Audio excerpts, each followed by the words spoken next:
Bueno, buen día, buenas tardes, buenas noches.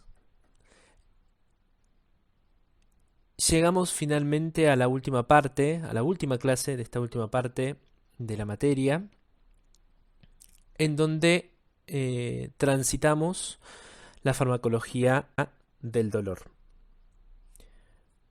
Como habrán visto, esta sección contempla la farmacología aplicada a patologías inflamatorias, con los antiinflamatorios no esteroideos y la analgesia que ellos producen, la em, los antiinflamatorios esteroideos, la farmacología de la gota como una de las patologías inflamatorias que pueden abordarse farmacológicamente con fármacos particulares, los opioides como analgésicos hipnóticos y por último nos toca cerrar este capítulo con la farmacología de la anestesia. Esta clase va a estar dividida en tres partes. La primera, esta, que tiene que ver con la farmacología de la anestesia general. La segunda parte, que va a tener que ver con los fármacos relajantes musculares, tanto periféricos como centrales. Y la tercera parte y última tiene que ver con la anestesia local. Como toda estrategia farmacológica, es importante poder plantear de manera adecuada el objetivo o los objetivos terapéuticos o diagnósticos. En este caso, nos vamos a abocar en realidad a una idea en particular, que es la anestesia. Probablemente esta clase sea la única que tengan en su haber sobre anestésicos, porque luego la carrera va para otro lado, por decirlo mal y pronto, y esto es una farmacología muy abocada a una especialidad. Es importante que nos podamos parar para poder entender el abordaje que vamos a tener en la clase en los pies de un anestesiólogo, ¿sí? Ponernos en los zapatos de un anestesiólogo. ¿Qué nos enfrentamos cuando necesitamos aplicar la anestesia? Bueno, básicamente nos vamos a enfrentar a algún tipo de procedimiento, probablemente cruento, en donde debamos evitar el sufrimiento que pueda generarse a partir de esta intervención, intentar que quien esté realizando la intervención esté cómodo y se pueda tener un terreno preparado para el adecuado desempeño de ese profesional y obviamente que el cuerpo no deje de funcionar. Entonces, teniendo en cuenta esta situación, es que nosotros debemos implementar o elegir del vademecum con el que contamos las mejores o los fármacos más adecuados para instaurar la anestesia. ¿Por qué hago todo eso? Es muy importante que a la hora de caracterizar el perfil de cada fármaco o cuando uno empieza a pensar en qué fármaco podría implementar como estrategia, es fundamental tener en cuenta qué es lo que buscamos. Y eso es aplicable para toda la farmacología, para toda la farmacología, para todas las estrategias que uno tenga que realizar, y particularmente en esta, que quizás sea un terreno, un campo muy amplio, pero dentro de una especialidad. Vamos a ver justamente que para lograr los objetivos, operar puntualmente eh, de la anestesia, vamos a poder elegir distintos fármacos y a la vez vamos a poder combinarlos. Quizás una de las cuestiones que eh, más se diferencia esta especialidad de otras, es que la idea es realmente complejizar, o sea, usar la polifarmacia para poder lograr los objetivos que plantea justamente este tipo de situación. Sin mucho más preámbulos, metámonos en la primera parte que tiene que ver con anestesia. Antes de empezar de lleno con la clase, es importante que podamos definir la anestesia general. La anestesia general es un estado transitorio, reversible, de depresión del sistema nervioso central, inducido por drogas específicas y caracterizado por la pérdida de la conciencia, la pérdida de la sensibilidad, de la motilidad y de los reflejos. Este tipo de campo, particularmente, está desarrollado por un especialista. O sea, siempre alguien especializado en la anestesia es quien tiene que llevar a cabo el manejo de este tipo de fármacos. Aunque en algunos procedimientos, en la medicina intervencionista, en procedimientos locales de guardia o en sedaciones, quizás en unidades de terapia intensiva, algunas cuestiones farmacológicas puede manejar el médico a cargo. Pero es fundamental siempre contar con un especialista para poder decidir cuál va a ser la estrategia más adecuada para la situación clínica con la que nos enfrentamos. No siempre va a ser necesaria una anestesia general para todas las intervenciones y es por eso que esta clase tiene estas tres partes. Esta clase va a tener por objetivo, por un lado, conocer qué objetivos buscan cumplirse al implementarse la anestesia general. Y por otro lado, conocer cuál es el vademecum o la farmacología de la anestesia general y los recursos que pueden usar para planificar justamente una intervención en base a lo requerido por el contexto clínico. Siempre es interesante recorrer un poco la historia que tiene de fondo cualquier tipo de grupo farmacológico. Cabe destacar que, como toda disciplina médica, la anestesiología sufrió un crecimiento exponencial a partir de mediados del siglo XX, con el gran avance de la tecnología y de la ciencia. Antes de eso, recién a mediados del siglo XIX se hicieron las primeras descripciones sobre fármacos que podían tener algún grado de alivio ante las intervenciones quirúrgicas. Previamente a eso, someterse a una intervención era una verdadera tortura. No solo eran realizados con, en general, alcohol, quizás era la sustancia que se usaba como para poder mitigar un poco el padecimiento de la situación, sino que uno tenía que rogar que el cirujano fuera lo más ágil posible para empezar y terminar la cirugía con éxito lo más rápido posible. Por un lado, que el sangrado que genera la intervención sea lo más breve posible, y también para que el padecimiento y el dolor tremendo que genera realizar un tipo de intervención así o cualquier tipo de intervención en el cuerpo sin analgesia o anestesia dure lo menos posible. Imagínense que la tasa de mortalidad de este tipo de intervenciones era extremadamente alta. En general morían 2 de cada 3 personas que eran intervenidas, ya sea por el mismo proceso quirúrgico o por el desconocimiento que se tenía sobre cómo prevenir las infecciones y la asepsia adecuada que debían tener los materiales quirúrgicos.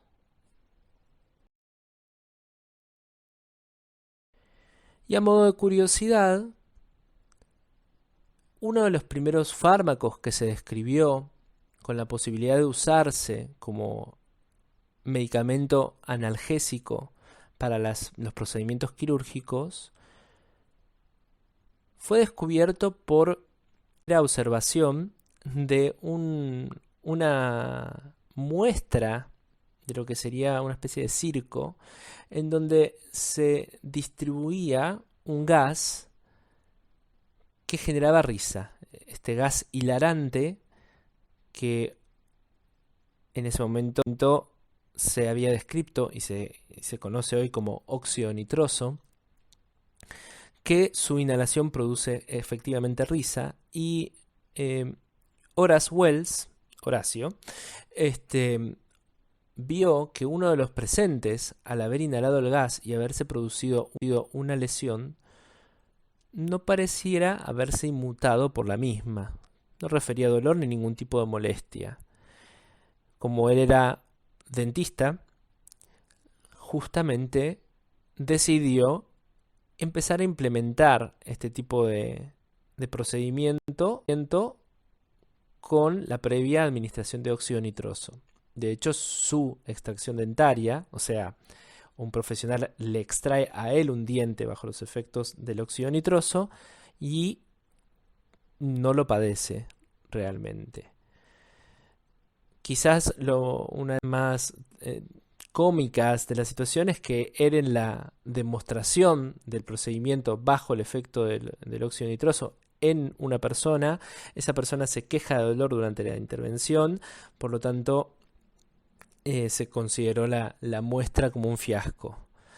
Posteriormente, otros profesionales empezaron a incursionar con el uso de óxido nitroso y es hoy en día, por lo menos en Estados Unidos, se utiliza para los procedimientos de extracciones dentarias el óxido nitroso. Y fue uno de los primeros gases anestésicos que se encontró. Las drogas que empezaron a usarse en ese momento, podemos enumerar varias conocidas como el cloroformo, el éter o el ciclopropano, que por un lado muchas eran tóxicas y el ciclopropano justamente era explosivo si se mezclaba con oxígeno. Por eso cuando lean algunos textos de anestesia o el mismo Goodman y Shillman de farmacología, van a ver que todos los gases que vamos a ver de ahora en adelante no son inflamables, o aclara que no son inflamables, justamente comparándolo con el ciclopropano, que ya no se usa.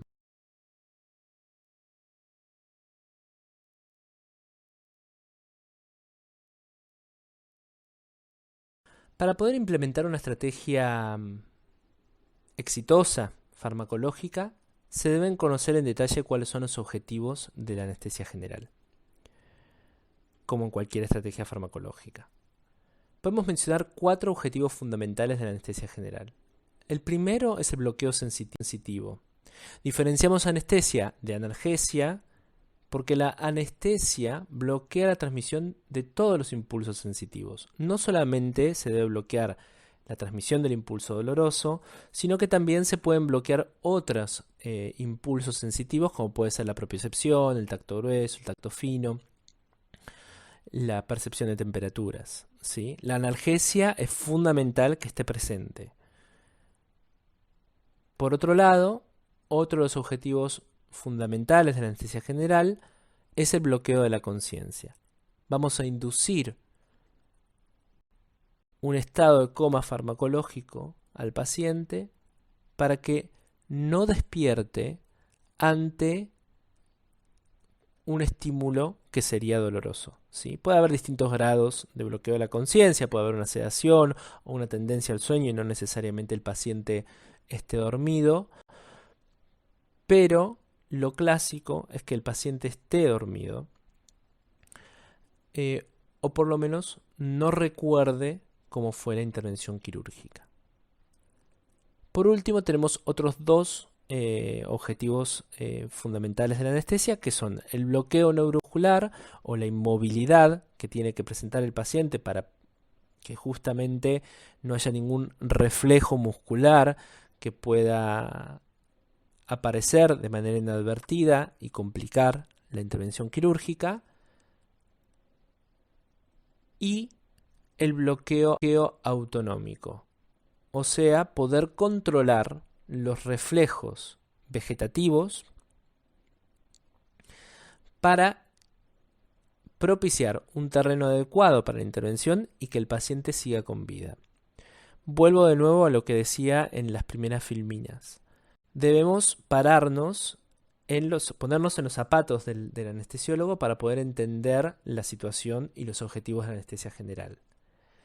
Dijimos que tenía que el anestesista lograr que el paciente no tuviera sufrimiento, ¿no? Reducir el sufrimiento a cero prácticamente, y con eso tienen que ver los primeros dos objetivos de la anestesia general, propiciar un terreno adecuado para que la cirugía sea llevada a cabo con éxito, o sea que va a tener que bloquear justamente los reflejos musculares para que el cirujano pueda desarrollar cómodamente la intervención, y a la vez debe mantener con vida al paciente. Por lo tanto, en las manos del anestesiólogo va a estar justamente el control de todas las funciones vegetativas del paciente. La elección del fármaco más adecuado, de los fármacos más adecuados para la intervención, va a tener que ser muy artesanal y contemplar todas las aristas que puede llegar a tener la situación clínica, desde el tipo de intervención quirúrgica que se va a realizar, desde qué patologías de base puede llegar a tener el paciente, hasta qué complicaciones pueden suceder durante la intervención quirúrgica.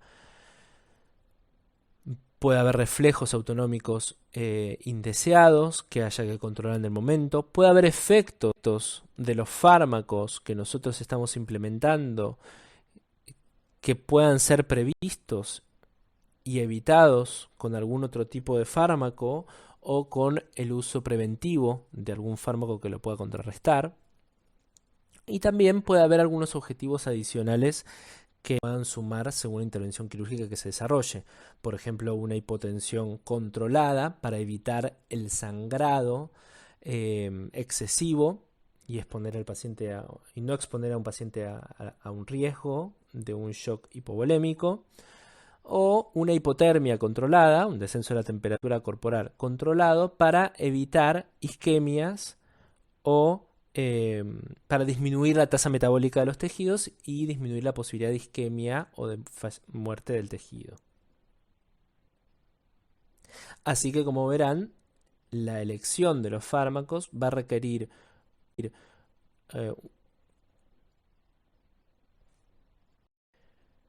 una importante planificación y conocimiento detallado del vademecum por parte del anestesiólogo, y también una entrevista a conciencia con el paciente para ver qué situaciones predisponentes aplicadas dentro del quirófano puedan llegar a aparecer para poder evitarlas o prepararse para, si suceden, poder saber.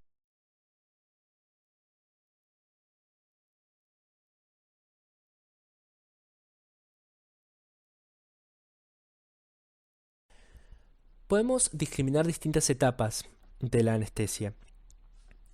La primera tiene que ver justamente con el trabajo del anestesiólogo en una consulta, donde va a realizar una entrevista inicial al paciente y va a realizar una clasificación de la situación según la Sociedad de Anestesiología de Estados Unidos. En general se usa la escala ASA para poder catalogar la situación de la persona que va a someterse a la intervención quirúrgica, para poder evaluar el riesgo que pueda llegar a tener el paciente a la hora de utilizar los anestésicos generales. Y así poder pensar cuál va a ser la estrategia más adecuada. No todos los pacientes van a requerir una anestesia general y no todas las intervenciones quirúrgicas requieren una anestesia general, justamente porque la anestesia general no está exenta de riesgos. Si bien actualmente es muchísimo más segura que lo que era antaño, no por eso uno va a exponer al paciente fortuitamente a cualquier tipo de exposición farmacológica. Se planifica entonces a partir de esta entrevista inicial cómo va a ser el recorrido del paciente por esa intervención quirúrgica. Antes de entrar al quirófano es importante poder decidir y planificar justamente y promover la utilización de medicaciones anestésicas previas.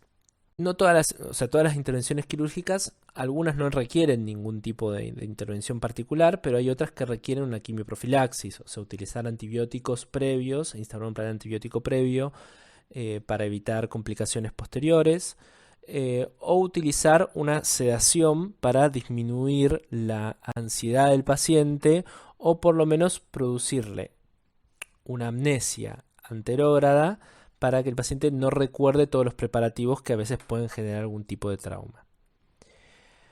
Luego pasamos a la etapa que se sucede realmente en el quirófano con la inducción de la anestesia, o sea, inducir al paciente o llevar al paciente a los planos necesarios en donde se logran los objetivos de la anestesia. Una vez lograda esta situación, se realiza el mantenimiento, que es la etapa en donde se procede a realizar la intervención quirúrgica. Esta etapa dura justamente desde el principio hasta el final del procedimiento quirúrgico. Una vez finalizado, se pasa a la etapa de la recuperación, en donde pueden realizarse distintos tipos de procedimientos. En general se interrumpe la administración de los fármacos anestésicos y el anestesiólogo debe constatar de que el paciente regresa de la anestesia de manera adecuada. Y también, obviamente, como se conoce ya el trayecto y el final de todas las anestesias, es importante que la elección farmacológica que se utilizó para la inducción y el mantenimiento tenga en cuenta qué hechos pueden suceder al final de la cirugía.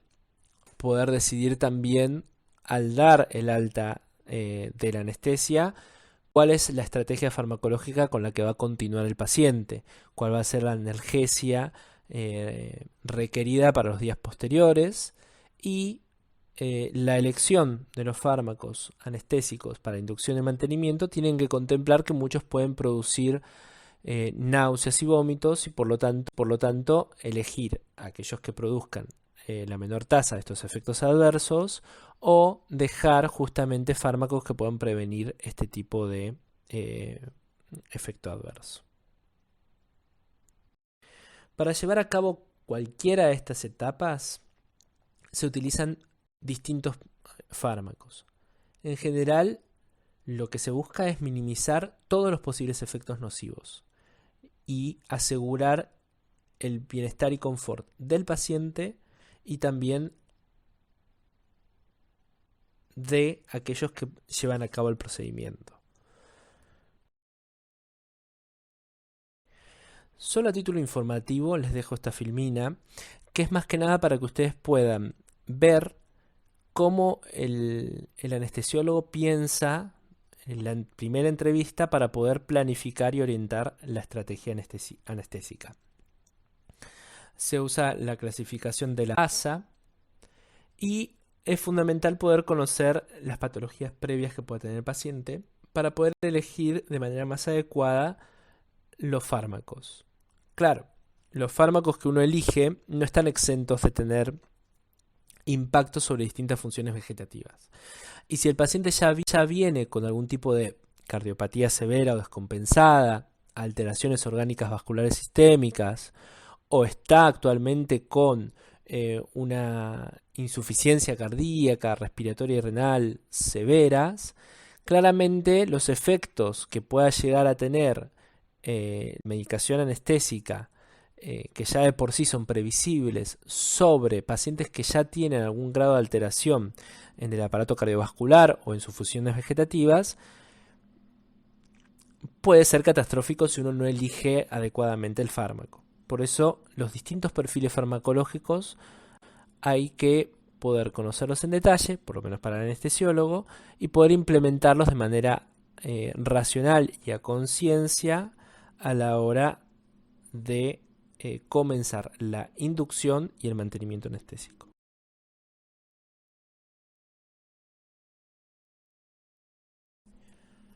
Bien, dentro de los fármacos que disponemos para llevar a cabo una anestesia general, podemos separarlos en dos grandes familias en principio. Por un lado están los anestésicos inhalatorios, dentro de los cuales se encuentra el óxido nitroso, que actualmente se sigue utilizando, y los líquidos volátiles, que son los ésteres halogenados o gases halogenados, que pueden utilizarse para la inducción y el mantenimiento de la anestesia. Y por otro lado tenemos los anestésicos fijos, que son los fármacos que se dan por vía endovenosa. Podemos nombrar en este caso el tiopental, el propofol y la ketamina. En general, los anestésicos inhalados y algunos anestésicos fijos cumplen o pueden lograr los 4 objetivos de la anestesia. Sin embargo, en el caso, por ejemplo, de los anestésicos inhalatorios, como son los gases halogenados, cumplir con los 4 objetivos anestésicos conllevaría llevar a dosis altas y probablemente tóxicas para el paciente, o con una toxicidad o con la posibilidad de generar toxicidades con mayor frecuencia.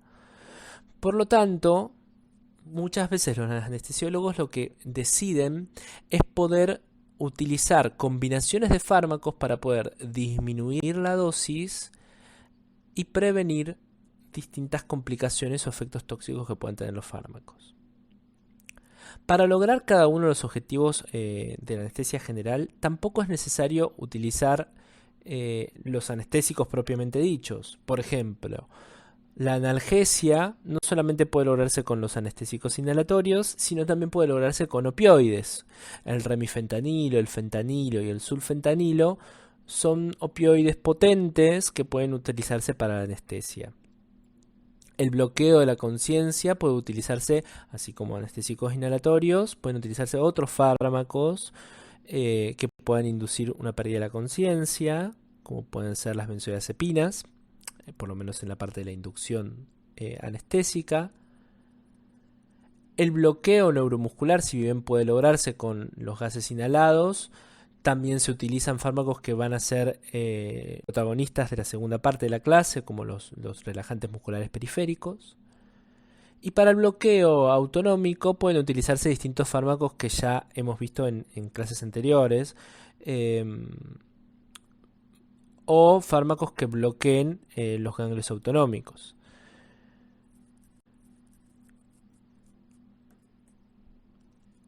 Más allá de eso, nos vamos a abocar no a plantear estrategias farmacológicas, porque eso ya sería más de una cuestión de posgrado, sino a ver un poco más en detalle cuáles son los anestésicos generales y cuáles son los efectos que pueden llegar a tener.